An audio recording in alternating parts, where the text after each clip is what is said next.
அஸ்ஸலாமு அலைக்கும். இன்னைக்கு நம்ம பார்க்க போறது ஒரு ரொம்பவே முக்கியமான அதே சமயம் அடிக்கடி கேட்கப்படுற ஒரு கேள்வி. அதாவது இமாம் உட்கார்ந்து தொழும்போது நாம பின்னாடி நின்னு தொழலாமா? இத பத்தி ஷாஃபி மத்ஹப் என்ன சொல்லுதுன்னு தெளிவா பார்க்கலாம் வாங்க. ஆமாங்க. இது ஃபிக்ல, அதாவது இஸ்லாமிய சட்டத்துல நம்ம எல்லாருக்குமே வர்ற ஒரு பிராக்டிக்கலான கேள்வி. ஏன்னா இது நம்மளோட ஜமாத் தொழுகை சரியானதா ஏற்றுக்கொள்ளப்படுமா இல்லையாங்கிறத முடிவு செய்யக்கூடிய ஒரு விஷயம். சரி, வாங்க இத பத்தி கொஞ்சம் ஆழமா பார்க்கலாம். இப்ப கேள்வி ரொம்ப சிம்பிள். ஒரு இமாமுக்கு உடம்பு சரியில்லை, இல்ல வேற ஏதோ ஒரு சரியான காரணத்தால அவரால நிக்க முடியல. அதனால அவர் உட்கார்ந்து தொழுகை நடத்துறாரு.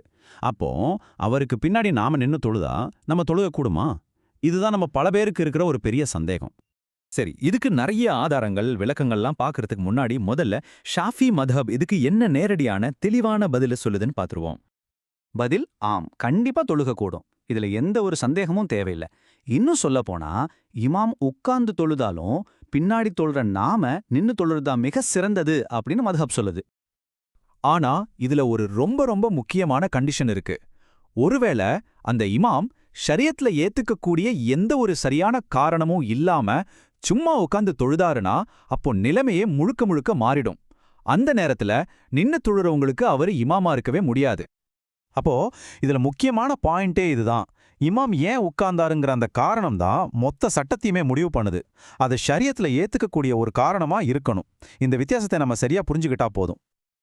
இப்ப இந்த ரெண்டு நிலைமைக்கும் உள்ள வித்தியாசத்தை பாருங்க, ரொம்ப தெளிவா புரியும்.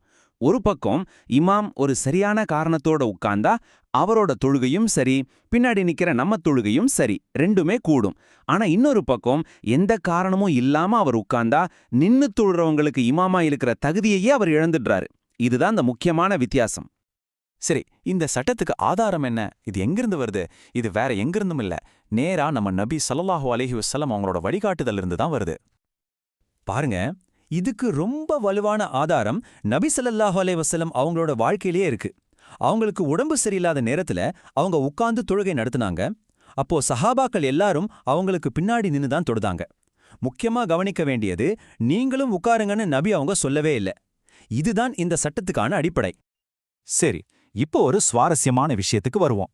இந்த ஹதீஸ வச்சு ஷாஃபி மத்ஹபோட பெரிய பெரிய இமாம்கள் என்ன முடிவுக்கு வந்தாங்க?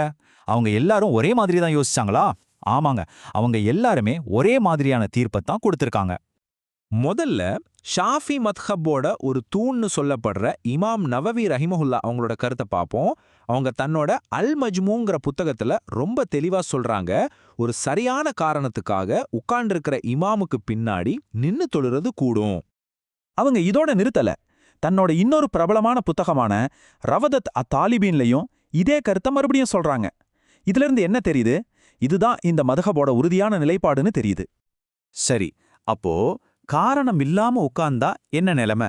அத அறிஞர் அல் கத்தீப் அஷுர்பீனி தெளிவுபடுத்துறாங்க.